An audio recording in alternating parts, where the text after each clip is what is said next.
వివిధ రాష్ట్రాల్లో ఇప్పుడే 5 రాష్ట్రాల ఎగ్జిట్ పోల్ సంకేతాలు ఏంటి? రేపు ఏం నిజమవుతుంది అనేది ఒకటి పక్కన పెట్టి, ముందు ఎగ్జిట్ పోల్స్ సంబంధించే పూర్తిగా అనుకూలంగా ఉంది బీజేపీకి అని చెప్తున్నవి. వాటి గతంలో అబ్కా పార్ చార్ సౌ పార్ అని చెప్పి తర్వాత చెంపలేసుకున్న వాళ్ళు చాలా మంది ఉన్నారు, కన్నీళ్లు కూడా పెట్టుకున్నారు. కాబట్టి ఎగ్జిట్ పోల్స్ ఉన్న పరిమితి గుర్తుపెట్టుకోవాలనేది మొదటిది. రెండోది బీజేపీకి ఉన్న పరిమితి. బీజేపీ ప్రధానంగా ఉత్తరాది పార్టీ అనేది ఇప్పుడు తేలిపోయింది. ఎందుకంటే దక్షిణ భారతంలో ఎక్కడ వాళ్ళు గెలుస్తున్న దాఖలాలు లేవు. బెంగాల్లో చాలా బొటాబొటిగా ఉంది. ఒక అస్సాం మాత్రం గెలుస్తున్నారు. అది కూడా కాంగ్రెస్ నుంచి వచ్చిన ముఖ్యమంత్రి చేసి ఆయన ఎక్కువ ప్రసంగాలు చేసి. మూడోది దక్షిణాది ఉత్తరాది అలా ఉంచితే తమిళనాడులో సనాతనవాదం అన్నదాన్ని తీవ్రంగా దాని మీద ఉదయనిధి స్టాలిన్ ఉప ముఖ్యమంత్రి దాని గురించి మాట్లాడిన తర్వాత సనాతనవాదం మీద దేశం అంతటా ఒక చర్చ అక్కడే మొదలైంది. కానీ అక్కడ సనాతనవాదం నెగ్గుతున్న సూచనలేమి కనిపించటం లేదు. కాబట్టి దక్షిణ భారతం బీజేపీకి దగ్గరలో లేదు. వామపక్షాలు గట్టి స్థానంగా ఉన్న కేరళను కైవసం చేసుకోవాలని చాలా ప్రయత్నం చేశారు. అంతకుముందు కార్పొరేషన్ కూడా వచ్చిందనే ఉత్సాహంలో ఉన్నారు. నిజానికి స్థానిక ఎన్నికల్లో కాంగ్రెస్ బీజేపీ సహకరించుకున్నాయి అని ఎల్డీఎఫ్ ఆరోపణ.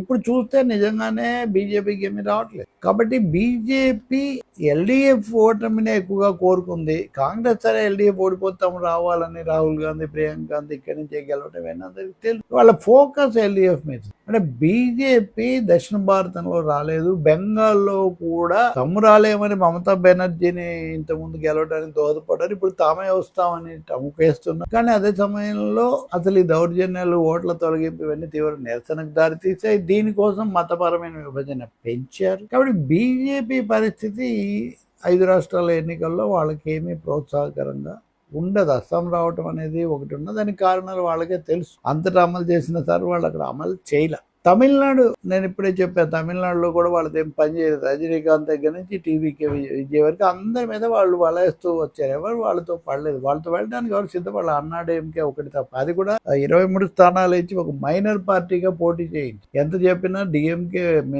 అన్నాడీఎంకే వాళ్ళు బీజేపీ మా నాయకురాలని ఒప్పుకోలేదు. కాబట్టి బీజేపీ ఒక అడుగు వెనక్కేసి. కాంగ్రెస్ అసలు మేమే ప్రతిపక్ష నాయకుడు రాహుల్ గాంధీ కాబట్టి కాబోయే ప్రధాని ఆయనని వాళ్ళు చెప్తుంటారు. అసలు బీజేపీని ఎదుర్కొనేది మేమే, వీళ్ళ దేశం అంతటా. కానీ ఏం చేశారు వాళ్ళు? ఇతర పార్టీలు ఉన్న చోటే వాళ్ళు గెలుస్తున్నారు, లేదా ఇతర పార్టీలని వాళ్ళు ఎదుర్కొంటున్నారు. కానీ బీజేపీని సూటిగా ఎదుర్కొనే చోట వాళ్ళు ఎక్కడ విజయవంతం కావటం లేదు. ఉత్తరాదిన కానీ దక్షిణాదిన కానీ. కేరళలో నిజంగా వాళ్ళు గెలవడం అంటూ జరిగితే ఒంటరిగా కాదు, అందరినీ కలుపుకొని, అది కూడా ఎల్డీఎఫ్ మీద, బీజేపీ మీద కాదు. తమిళనాడులో గెలుస్తున్నారు, గెలుపులో భాగం ఉందంటే అందరితో పాటు డిఎంకే నాయకత్వాన్ని మీరున్నారు. కానీ మీది ప్రధాన పాత్ర కాదు. మీరు ప్రధాన పాత్ర వహించాల్సిన అస్సాంలో మీరు చతికిలపడ్డారని తెలిసిపోతుంది.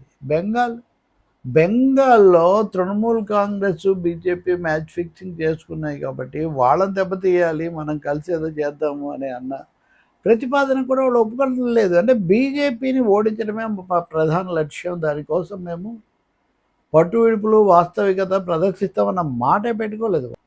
ఒక్కడికే పోతాం, వచ్చినన్ని వస్తాయన్న పద్ధతిలో వాళ్ళు బెంగాల్లో కూడా ప్రత్యేకంగా పెట్టి ఆ విధంగా ఓట్లు చేయడానికి తృణమూల్ బీజేపీలకు వాళ్ళు దోహదం చేశారనేది స్పష్టంగా కనిపిస్తుంది. మీరు గుర్తు చేసుకుంటే తమిళనాడులో కూడా ఈసారి మాకు ప్రభుత్వంలో భాగం కావాలి, ఎక్కువ స్థానాలు కావాలని ముందుగా చాలా హడావుడి చేశారు. వాళ్ళ వల్ల వామపక్షాలకు చెరొక సీట్ తగ్గించిన పరిస్థితి కూడా ఉంది. కాబట్టి ఎక్కడ కాంగ్రెస్ పార్టీ తన సత్తా చాటింది కానీ, లేకపోతే తను బీజేపీకి వ్యతిరేకంగా ఒక విశాలమైన ఐక్యత పెంచడానికి విధానపరమైన కృషి చేసింది కానీ లేదు. ప్రతి చోట తమేలా గెలవటం, ఉన్నంతలో మళ్ళీ ఇలా రావటం అని. తమిళనాడులోనే కాదు, కేరళలో చాలా తీవ్రంగా దాడి చేశారు ఆ ప్రభుత్వం మీద.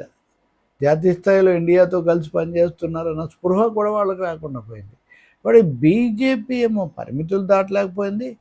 కాంగ్రెస్ పార్టీ ఏమో ఒక బాధ్యత కలిగిన జాతీయ ప్రతిపక్షంగా వాళ్ళు తమ పాత్ర నిర్వహించలేక, ప్రాంతీయ పార్టీలు డిఎంకే ఉన్నతలో రాజకీయంగా సరైన విధానపరంగా నిలబడింది. తృణమూల్ కాంగ్రెస్ అవకాశవాదంతో బీజేపీకి అవకాశం ఇచ్చి అరాచకాన్ని కూడా పెంచడానికి కారణమైంది.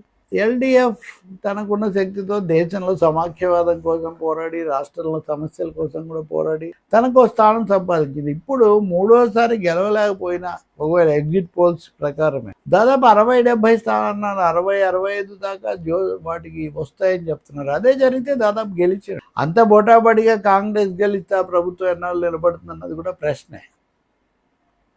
కాబట్టి ఈ విజయాన్ని ఆ విధంగా చూస్తే వామపక్షాలు పడతాయి, నిజంగా అదే జరిగితే. కానీ పడినా కానీ అంటే 50 ఏళ్ల తర్వాత దేశంలో వామపక్ష ప్రభుత్వం లేని పరిస్థితి వస్తుంది. కేరళలో రాకపోతే, ఇవన్నీ రాకపోతే ఇప్పటికి కూడా వచ్చే అవకాశం ఉందని 1-2 సర్వేలు చెప్తారు. రెండోది బీజేపీని గట్టిగా ఎదుర్కోవటం, దేశంలో సమాఖ్యను కాపాడడం కోసమే ముందుంటామని అది చెప్తూ వచ్చారు. జీవన అభివృద్ధి సూచికల్లో కూడా కేరళ ముందుండడానికి ప్రధాన పాత్రధారులు. కాబట్టి బెంగాల్లో కూడా ఎంతో కొంత గతంతో పోలిస్తే మళ్ళీ పుంజుకోవడం, ముందుకు రావడం జరుగుతుందని అంచనాలు చెప్తున్నారు. అసలు బెంగాల్ ఫలితాలను నిర్దేశించేది కూడా వామపక్షాల అభిమానులు లేదా వామపక్షాలకు ఓటేసే వాళ్ళు ఏం చెప్తారు. కాబట్టి వామపక్షాల స్థానం తమిళనాడులో సరే స్టాలిన్ ప్రత్యేకంగా అడిగి మరి వాళ్ళని సర్దుబాటులో పెట్టి, కేరళలో ఎంత ఘర్షణ ఉన్నప్పటికీ కూడా మిగతా దేశాల్లో దాని ప్రభావం పడకుండా ఇండియా దీంతో కూటమితో కలిసి పనిచేసారు కాబట్టి ఈ 4 ప్రాంతీయ పార్టీలు వామపక్షాలు, కాంగ్రెస్, బీజేపీలను మనం తీసుకుంటే వాటి రాజకీయాలను బట్టి వాటి ప్రవర్తన ఉంది. అందులో బీజేపీ ఇంకా అదేదో విజృంభించే అవకాశం లేదని తేలిపోతూ ఉంది. కాంగ్రెస్ తన స్థానానికి కావాల్సిన బాధ్యతాయుతమైన ప్రజాస్వామిక స్పృహ, లౌకిక శక్తుల ఐక్యత పట్ల నిబద్ధత వాళ్ళు ప్రదర్శించలేకపోయారు. దానికి మూల్యం చెల్లించారు.